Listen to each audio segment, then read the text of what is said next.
flipping through a newspaper, you'll see ads claiming it can help pay for gas or cover tuition. For some, it pays for everything.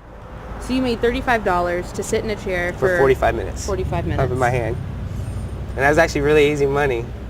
I liked it. John Schuckert donates his plasma, similar to donating blood, but gets paid to do it. Schuckert is unemployed and homeless.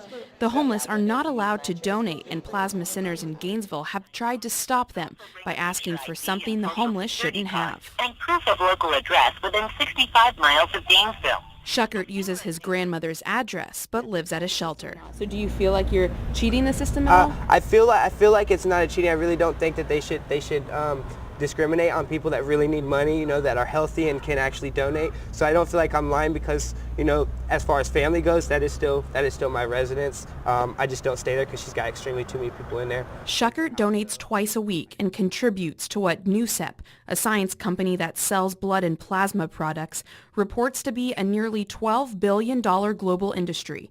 Joshua Penrod is the vice president of the Plasma Protein Therapeutics Association. He did not want to be recorded for his interview and issued a statement instead. Penrod says it's not that the homeless are not allowed to donate, but that they do not fit a community-based honor standard by not having a local address. He says the United States Food and Drug Administration requires centers to be able to contact donors after a visit, something that cannot be done for someone without a home. He went on to say that all donors are screened and tested for plasma safety to fulfill the industry's commitment to patients. Schuckert still doesn't think it's fair. Why? I don't, because they have so much technology to tell you if this person has any kind of diseases, that instead of being like, oh, because you don't have a home you can't donate, they should just be like, okay, well, we need to go ahead and do a blood sample and make sure that you're okay to donate, and then let them donate. Donna Stevens is also homeless, but can't bring herself to donate, even in desperate financial times. I'm scared of needles.